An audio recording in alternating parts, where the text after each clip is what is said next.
In this episode of the IT Provider Network, I want to talk about why most MSP owners suck at selling, myself included, and give you several actionable tips you can take to improve your selling process and build, grow, and scale your MSP business. Welcome to the IT Provider Network. Are you a managed service entrepreneur wanting to take your business to the next level? Do you excel in IT but feel your business management could be better? Join Terry Rossi, where every episode he shares the skills, tips, and tricks that helped him to build a successful worldwide business. The first thing I want to talk about is chasing the shiny penny. I'm an MSP, I'm a techie, I'm always looking at new things that vendors are pitching me, and that's almost daily. The key is not to take your eye off the ball. Don't fall for every new product that's being unveiled at the latest trade show that you're at. It's good to expand your offering, but it's also really important to stay focused on what you're doing and what you're selling best. As a salesperson, you need to make sure you continually hone your skills. You want to make sure that one offering, your core offering, the thing that brings in the bread and butter, is a really fine-tuned sales pitch. People talk about an elevator pitch. You need to make sure that you have the right elevator pitch for your company. Also, when you chase a shiny penny and you keep adding new products into your mix, you're always going to dilute your sales force's efforts. You're going to dilute your service team's efforts. And you're going to lose profit.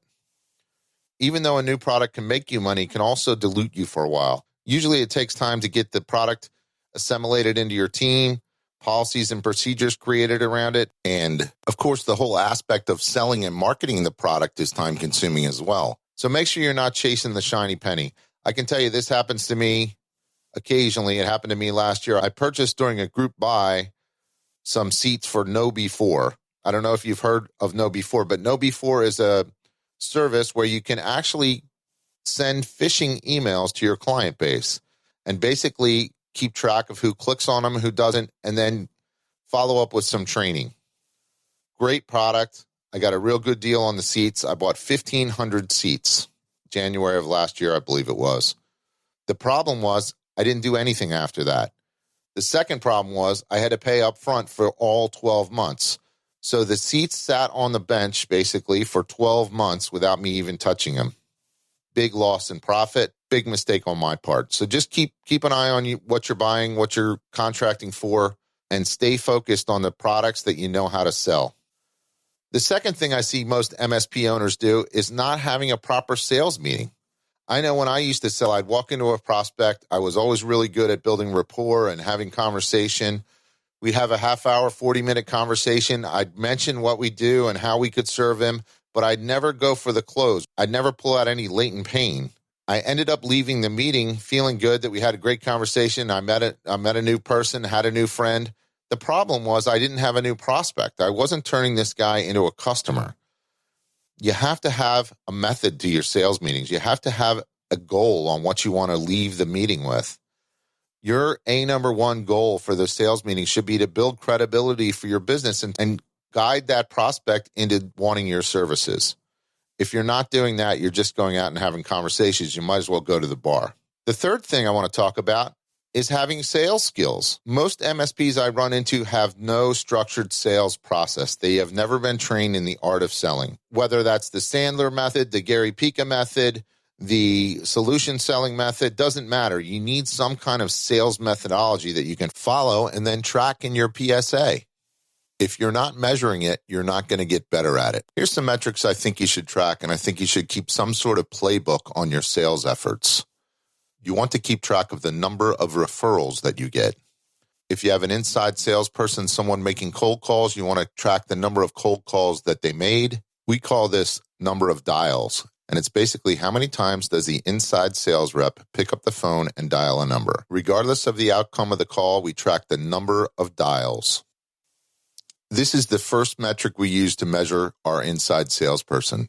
We expect 70 to 80 cold calls a day. That's number of dials per day, 70 to 80. I'm calling them cold calls, but they're really not cold calls. We've been in business 21 years, and we've cultivated our list over 21 years. Many of these prospects that he's calling into, he's been calling on for years. We keep very detailed notes of every conversation so the next conversation can build off the last one. Cultivate your list. It's probably your most important sales asset. The next metric you want to track is cold calls connected. And this is the number of calls where the inside salesperson actually reached the person he was trying to call. So it's not him reaching the secretary. It's not him reaching a voicemail. It's him actually reaching the person that he was attempting to call. Now, that person may hang up on him. That's still a cold call connected. This is your measure of how effective cold calling is working in your organization or how effective your salesperson is. Either way, use it to gauge effectiveness. In our organization with one inside salesperson, we typically average about 10 cold calls that are connected per day. Not great, but our inside sales guy is continually cleansing the list, adding new people, removing people, and keeping detailed notes on every conversation with the prospect. The next metric you want to track on your inside salesperson is the number of first appointments that they have scheduled. So 2 important things here, the first appointment and the fact that it's a scheduled appointment. The next thing you want to track is first appointments attended. If the number of appointments attended is much lower than the number of appointments scheduled, then something's going on, right? Your prospects are not seeing value in keeping the meeting with you. You need to work on that either with a drip campaign or something else. You want to track website visits. You want to track website conversions, and they might be phone calls that you track, chat sessions that you track, form fills, which are your classic website conversions. You want to track how many prospects end up in your Warm 250 list or your PBR. How many of those prospects that you meet with actually are good candidates to become customers? We keep a list called the Warm 250, and that's the prospects that we've met with where we think they're a great fit, but the timing just isn't right for whatever reason. So that's a good starting base of metrics to keep track of. Start measuring and monitoring them, and they will improve. Another thing you should do is do a post-mortem on your first meetings attended. I usually like to do this along with my salesperson so that we can reflect on how the conversations went, what could have been improved, what went wrong, what he should have said, what he shouldn't have said, points he can hone in on and refine for his next first appointment. Remember, you only get so many at-bats. You don't want to mess them up. You want to go in there and put your best foot forward. Another thing you want to have for your sales process is sales stages. And this really relates to your CRM or your PSA tool. We classify our sales in one of 5 phases. Phase 1 is a lead, and that indicates that a prospect has some interest in a product or service that we have. Phase 2 is discovery, and that's where we're working with that prospect to understand their needs. They talk, we listen. That's phase 2, discovery. We also pull out whether there's a budget for the solution they want. Phase 3 is called positioning. Positioning is where we're positioning our product for them. So that's phase 3. Phase 4 is alternatives, where we might be giving them an alternative. I don't like to give too many alternatives, but we do like to give them a good, better, best, if that makes sense. That's the stage we do it in, phase 4. Phase 5 is the proposal phase. This is really a non-event. The customer should be prepared for everything we're sending them at this point, but we're actually delivering the proposal. This is when we actually start counting the sale as far as a forecast. At the proposal phase, we put 50% close rate on it, 50% chance of close. So if it's a $100,000 deal, we count it as $50,000 for our forecast. Phase 6, the last phase, is the decision phase, and that's where we either get a verbal approval, a won, a lost. We move the opportunity into what we call decision overdue, which is basically a stall, the customer stalled, or no decision, right? So no decision usually happens if we haven't put a lot of effort, right? It might go directly from the initial conversation right to no decision. It just wasn't a fit. We didn't put a lot of effort into it. So important to have stages so that you can monitor your sales and actually count revenue in your forecast based on what phase your opportunity is in. So we talked about metrics. We talked about process. Now I want to talk about a methodology of working your customer up the value ladder. I see so many MSPs pitch the normal patching and antivirus and all that kind of feature benefit stuff. It's okay, but it doesn't really pull at the heartstrings of your prospect. What you need to do is make them really desire your product. You know, in previous episodes of the IT Provider Network, we talked about the ADA method of copywriting. So attention, interest, desire, and then a call to action. It's almost the same in a sales call. What you need to do is work them up the buying ladder. If you think of the ladder, if you think of the buying process as a ladder, the bottom part of your ladder is the feature rung, right? So you might say something like, we provide antivirus for all your workstation. The next rung up the ladder is the benefits rung. And this is what I hear most time. We provide antivirus for all your workstations. Our antivirus protects your workstation from viruses. Features, benefits. The third rung up the ladder is the functional benefit rung. That's where we show the prospect the benefit to them. So using our antivirus example again, we provide antivirus for all your workstations. Our antivirus protects your workstations from viruses and ensures your users won't let a virus loose on your computer. So now we've proved some benefit to the company, okay? We won't let a virus loose on your computer. But the top rung of the ladder is the emotional benefits rung. This is where deals are done. This is where you're pulling on the heartstrings of the prospect. So it would look like this. We provide antivirus for all your workstations. Our antivirus protects your workstations from viruses and ensures your users won't let a virus loose on your network. This way you can sleep at night and never have to worry about an intrusion again. So now we've brought it home to this guy. Now you can sleep at night. Now you don't have to worry about an intrusion. That's how deals are done. You need to be selling at the top rung of the ladder, the emotional benefit rung of the ladder. And you need to work to have emotional benefits for each one of your buyer personas, as well as each one of your major service deliveries. So have one for the IT guy, have one for the business owner, have one for the accounting person, for each one of your service delivery areas. And make sure your salespeople really know this. They live it, they breathe it. Whenever they talk about your service, they have specific emotional benefits that go with it. We always strive to move everyone up the buying ladder. We're often the most expensive option on the table, and the prospect is evaluating us, trying to compare apples to apples.